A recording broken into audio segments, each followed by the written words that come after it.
Namakuru yakomeje kugenda ashengura abakunzi ba niyo nkuru Emerase ndetse n'uwiragiye Richard. Ubwo ninza kuvuga Emerase niyo nkuru uze kumva nyine Nyambo Jessica, kubera ko Nyambo Jessica ni izina yiswe muri filimi akomeza kugenda hereza abakunzi be mu buzima bwa buri munsi. Ariko ninkubwira ngo isi yaranduye uze kubyumva gutyo, kuko babantu twiringira nibo baje kutwica. Urabona nyine nta nshuti ikifuriza mugenzi wayo ikiza, urabona inshuti irashaka kupfa.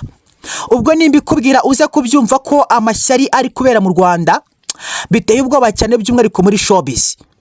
Ubwo witwa niyo nkuru Emerase cyangwa se Nyambo Jessica uze kumwita uko ubishaka bitewe nuko mumenye. Uwiragiye Richard ni umugabo wa Emerase cyangwa se Nyambo. Ubwo ku munsi w'ejo ku itariki 30 z'ukwezi kwa karindwi nibwo baje kuba bajya mu murenge gusezerana, ariko nyine amashyari yarongeye arabyuka. Ubwo ninkubwira ngo amashyari yarabyutse uze kubyumva gutyo. Ariko ndagira ngo iyi nkuru turaza kugaruka ku witwa TITI Brown, ndetse tuze no kuba tugaruka ku witwa BWIZA ndetse n'uwitwa Micky. Ubwo uwitwa mukobwa jana sifiwe cyangwa se Micky uze kumwita uko ubishaka bitewe nuko mumenye. Ubwo hari kuvugwa inkuru y'ubwino yakomeje kugenda ishengura abakunzi ba niyo nkuru Emerase cyangwa se Nyambo Jessica uze kumwita uko ubishaka bitewe nuko mumenye. Ubwo nyine umugabo wa Richard batangiye kumugenza cyane, nibikubwira uze kubyumva.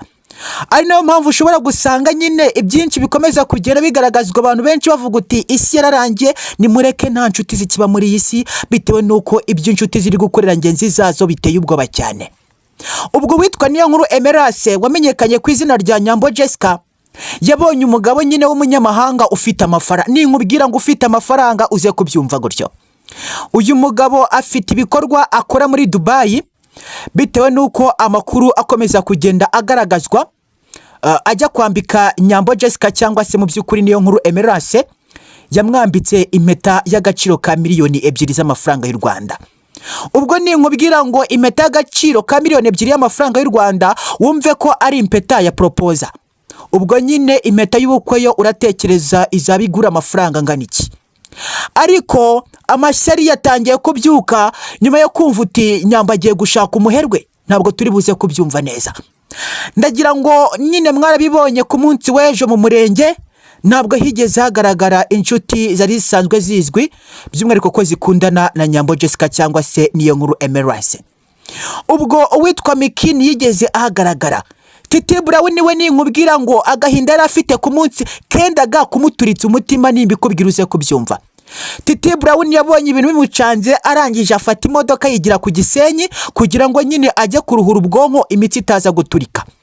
Ariko ninkubwira ngo uyu mwana w'umuhungu bita TITI Brown aragererewe uze kubyumva gutyo, kuko TITI Brown ni umureba ukuntu arimo kugenda urabona nyine ko afite agahinda kenda kumuturitsa umutima. Nawe nyine uramutse ubonye mu by'ukuri warateretanye n'umukobwa akaguca amazi, by'umwihariko akaguca amazi waramaze kuba mu by'ukuri utegura kuza kumupropoza cyangwa se kumwambika impeta.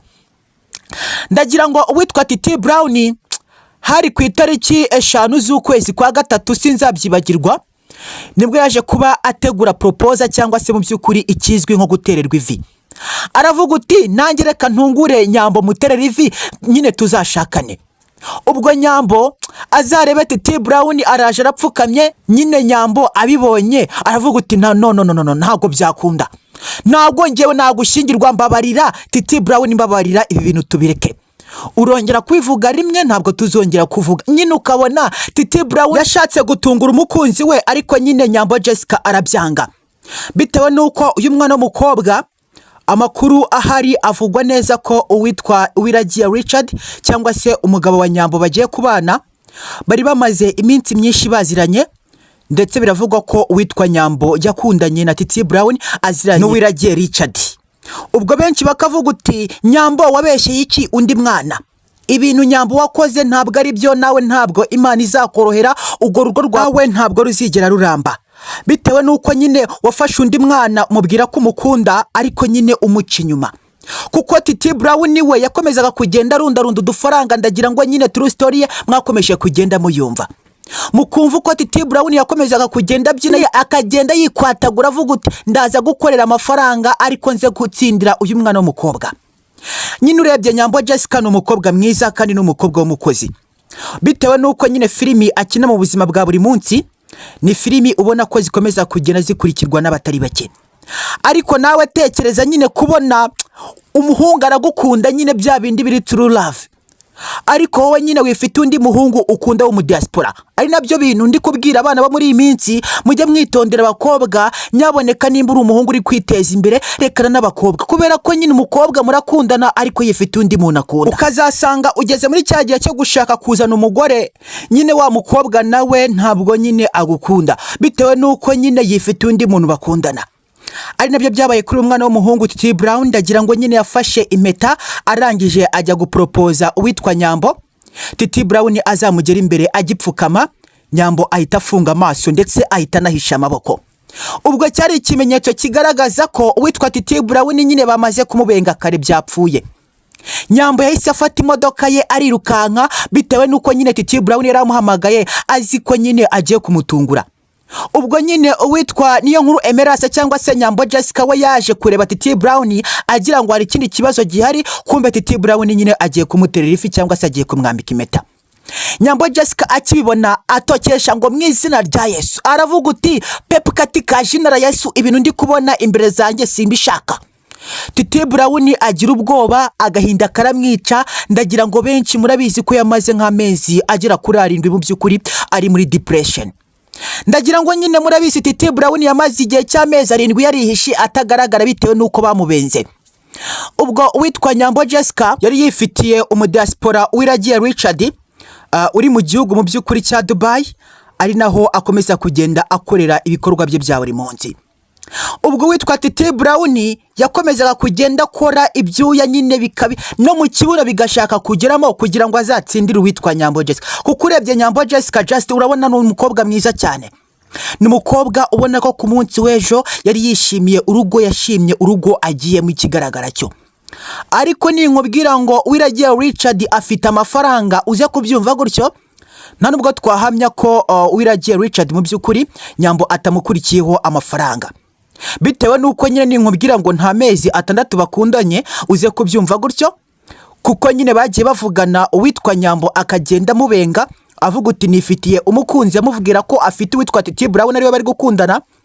Ariko uwitwa wiragiye Richard ni umwana uri mu bihugu bya Dubai, uzi ukuntu nyine abakobwa b'abakozi bavuna kubabona. Yabona Nyambo akabona n'izuba. Nyine Richard ni umwe mu basore bari muri Dubai bazi kurebera mu zuba, kuko nyine ndagira ngo murabizi muri Dubai haba izuba ryinshi. Yarebaga Nyambo akabona aramurika nk'izuba rya Dubai, aravuga uti byanga byakunda aka Kanyambo ndaza kukabika mu rubavu rwanjye. Nyine Nyambo ndaza kumubika mu rubavu rwanjye. Ubwo Titi Brown nawe aracyari mu kugenda byinabyina ko ruturaka ku Gisenyi hose arakubita, bamuhereza 300 agenda bika akiyima n'agafanta avuga uti ndi gushaka intwererano. Kumbe nyine baby mukavumo barimo kumusaraza, nyine ukabona ni ibintu biteye ubwoba n'agahinda. Ubwo ariko ntabwo waza kuba uhemukira abantu gutya ngo nabo bazakureke ngo ugende gutyo, kuko uyu mwana w'umuhungu Titi Brown atanafashwe cyangwa se mu by'ukuri bashake umuterapist, Titi Brown ashobora kuza kuba aniyahura. Mwabantu mwe bishobora gushoboka Titi Brown ugasanga yaniyahuye bitewe yuko agahinda afite karenda kumushengura kamuturitse umutima. Tekereza kubona uyu mwana w'umuhungu ku munsi w'ejo akimara kubona Nyambo Jessica mu by'ukuri agiye mu murenge gusezerana wiragiye Richard, yahise afata imodoka ajya ku Gisenyi mu mazi ku Kivu, ariko inshuti ze ziramukurikira kugira ngo nyine ataza kwigirira nabi. Titi Brown ubwo yageze ku Gisenyi aricara ararira. Ninkubwira ngo Titi Brown ararira uze kubyumva. Hari ukuntu ushobora gutandukana n'umukunzi wawe cyangwa se na ex wawe, ukabona nyine agumye mu buzima busanzwe buri nomo, nta mukunzi ari kubona cyangwa se nta nubwo ari gushaka. Ariko iyo utandukanye n'umukunzi ukabona nta n'umwaka uciyemo ahise ashaka, ndabizi benshi murabizi ko bitera agahinda, haba abato n'abasaza murabizi ko bitera agahinda. Abato murakundana n'abasaza mwarakunda, bizi ko nyine mubizi ko bitera. Nanjye ubwanjye narakunda nyenda bizi, kuko nanjye iyi nkuru yegeze kumbaho. Umukobwa nza kumukunda nyine ndavuga uti nge Fero ngomba kugukunda, ngenda nkorera udufaranga, ndavuga ngo itangazamakuru ndagenda nkorera miliyoni mbika. Ubwo nyine umukobwa nanjye yaje kumbenga. Ariko iyo ntaza kubona umuterapiste nanjye simba nkiriho. Uku ni ukuri kw'Imana. ubwo nyine ndumva agahinda Titi Brown afite, ariko ku munsi w'ejo uko nabonaga afite agahinda, nimba babwira mw'abantu mwe Titi Brown aragererewe afite agahinda kenda kumushengura umutima. Ariko ndagira ngo nk'uko twabivuze, ntabwo turi buze kuba twibanda ku gahinda ka Titi Brown gusa, n'ubugambanyi bukomeza kugenda bugaragazwa ko uwitwa Nyambo ashaka kuba yanicirwa umugabo. Ubwo Uwiragiye Richard natitonda bashobora kumurabya kuko abanyarwanda nta mikino. Abanyarwanda bo nta mikino, bashobora kuza kumurabya, abarabije dore imbogo ndetse n'abarabije vava bashobora kuza kumurabya. Ubwo ibikomeza kugenda bivugwa ari nabyo nza kuba mbabwira ngo mujye mwirinda inshuti za hafi. Burya hari igihe inshuti ya hafi ivamo umugome wa hafi. Nyine ntabwo n'ubundi wagambanirwa n'umuntu utazi, ntabwo umuntu utakuzi yakugambanira ngo akugirire nabi. Tugambanirwa n'inshuti dusangira, tugurira ibiryo, nyine dukorera buri kimwe just. Ariko ubwo uwitwa Nyambo Jessica cyangwa se niyo nkuru Emerance uze kumwita uko ubishaka bitewe n'uko mumenye, ubwo ni nkubwira ngo afite agahinda nyuma yo kuva mu murenge, uze kubyumva bitewe n'uko benshi mu by'ukuri batangiye kumutera imijugujugu bavuga uturagapfa uragapfakara, ntabwo dushaka ko ubwo bukwe buza kuba buba. Ukabona amashyari yahagurutse, ndetse benshi mu nshuti z'uwitwa Emerance ntabwo bigeze bagaragara mu muhango w'umurenge. Baravuga uti twebwe ntabwo dushaka kureba Nyambo mu maso, ni ikigoryi. Nyambo yatwishongoyeho yanga kudutumira bamuterera ivi, twebwe turaza mu murenge gukora iki? Nta nubwo tuzamutwerera, ariko intwererano mu by'ukuri Emerance ntabwo ari ikibazo bitewe n'uko ashakanye n'umuherwe ufite amafaranga. Ninkubwira ngo uyu mwana w'umuhungu Uwiragiye Richard afite amafaranga, uze kubyumva gutyo, Richard afite amafaranga nandi y'ubusa, kuko nyine impeta ya propose gusa yambitswe Nyambo Jessica ubona ko ihagaze agaciro ka $2,500,000 by'amafaranga abarirwa mu gaciro y'u Rwanda. Ukabona nyine Richard afite amafaranga nandi y'ubusa bitewe n'uko ibikorwa akora, ndetse n'umutungo afite Dubai urabona ko imwemerera kugira amafaranga. N'umusore witeje imbere, ari nabyo nkomeza kugenda mbwira abahungu benshi cyane, abahungu banje mu nkurikira, reka mbabwire ngo mu by'ukuri gutereta ukennye ni icyaha gikomeye cyane. Nugaterete ukennye cyangwa se ukirimo kwishakisha, ni ikosa ereri uzaba urimo gukora ikomeye cyane. Banza ushaka amafaranga, nubona amafaranga ntabwo uzabura abandi babyinye nka Titi Brown bakunze Nyambo, nawe ugende nyine ubasamuze Nyambo, kubera ko nyine ufite amafaranga. Abakobwa nka ba Nyambo ntabwo bari burukundo bishakira amafaranga. Ariko suka abakobwa bose bameze, hari n'umukobwa mu by'ukuri ushobora gukunda umutipe nyine akavuga uti njyewe nzamugumaho empressa mu bukene no mu bukire nzakugwa inyuma, njyewe umukunzi wanjye yabakennye akize nzamurwa inyuma. Ugasanga nyine hari abakobwa badakozwe amafaranga. Ariko ba Nyambo bo iyo ufite amafaranga uraza nyine ukahita ubatse. Ndagira ngo muraza kunyemerera turebere hamwe izi breaking news kubikomeza kugenda bigaragazwa kuwitwa Bwiza ndetse n'uwitwa Micky. Uwitwa Bwiza ku munsi w'ejo yatewe imijugujugu bamubwira uti reka ishyari mu bukwe bwa Nyambo, nawe shaka umugabo mu by'ukuri ushake urugo, dore nawe uri mu bakobwa bashaje nyine. Ariko Micky we ukabona afitanye ishyari nyine. Micky afite ishyari ubona ko rimugaragara mu maso. Ku munsi w'ejo nibwo Micky yatangaje amagambo, benshi bakimara kureba aya magambo uyu mugore yatangaje Micky baravuga uti burya mu by'ukuri isi yararangiye, twabonaga uwitwa Micky ari inshuti na Nyambo, none nuko bimeze. Ibintu nta hantu turi buze kuba tubivuga.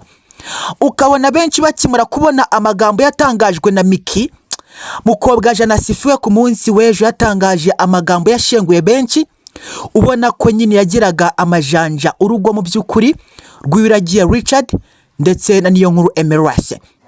Ukabona benshi mu bakunzi ba Emerance na Richard ntabwo bigeze babyishimira, baravuga uti Micky ziba ibyo uvuga ntabwo mu by'ukuri bizi, Imana ibashyigikire mu izina rya Yesu. Ariko burya nuza kureba nyine ibyo Micky yakomeje kugenda agaragaza, byanga byakunda biragaragaza amashyari ndetse n'urwango, kubera ko urebye ibyo Micky yatangaje byateye benshi ubwoba. Nimba ikubwira uze kubyumva gutyo, byanatumye uwitwa Emerance cyangwa se mu by'ukuri uwitwa Nyambo atangira kwishinganisha avuga ko umugabo we nihagira ikimubaho. Mu by'ukuri uwatangaje amagambo ameze gutyo araza kuba biryozwa. Ibyo byose ariko nyine ukabona Micky ishyari ryo rirahari ndetse n'akagambane kuri Nyambo karahari, kubera ko n'abahanuzi batangiye kujya bihanura bavuga uti Nyambo nutitonda uraza gupfakara mu gihe kitarenze umwaka umwe. Ariko mw'abantu mwe nimbabwira ngo mujye mwitondera inshuti muze kubyumva gutyo bitewe nuko amashyari areze menshi cyane. Ubwo uwitwa Nyambo Jessica aravuga uti nta numwe nza guhitamo muri filime cyangwa se muri sinema nyarwanda, nta numwe mu twakinanye ndibuze guhitamo ngo aze kumbera marene. Ubwo aza guhitamo uyu mwana umukobwa bita Bwiza kugira ngo nyine aze amubere marene. Ariko ninkubwira ngo Bwiza burya agira ishyari uze kubyumva gutyo, kuko ngo Bwiza biravugwa ko ari umwe mu bantu bashatse kuroga mu bukwe. Ukabona nyine ibingibi nimba biri gutangazwa ari byo, kuko aya makuru navugwa ntabwo mu by'ukuri ari amakuru yemejwe, kandi ikindi nanjye ntabwo nyahagazeho. Ariko nureba ibyakomeje kugenda bigaragazwa, uwitwa Bwiza arashinjwa ubugambanyi bukomeye cyane, gushaka kugirira nabi ndetse no gusebya uwitwa Nyambo Jessica, bitewe nuko hari amafoto yatangiye kugenda acicikana ku mbuga nkoranyambaga uwitwa Bwiza ari gusomana na Nyambo. Ariko benshi bakavuga ko Bwiza yabarakoze iki gikorwa kugira ngo nyine awurasinge cyangwa se mu by'ukuri aze kuba yasenyera uwitwa Nyambo Jessica. Niyo nkuru Emerasi azabona amafoto yibaze barayafashe ryari nyine bimucange. Ari nabyo bakubwira ngo nuzaba wishimye ujye witondera ibintu byose ugenda ukora, nuzaba unababaye uzitondere ibintu nabwo ukora, kubera ko nyine ibyishimo bitera amakosa kandi burya n'akababaro kagatera amakosa. Ubwo Nyambo Jessica yakomeje kugenda afatwa n'ibyishimo avuga uti ndongowe n'umuherwe ufite amafaranga ndakize, ariko yibakirwa ko akagambane kamuriho.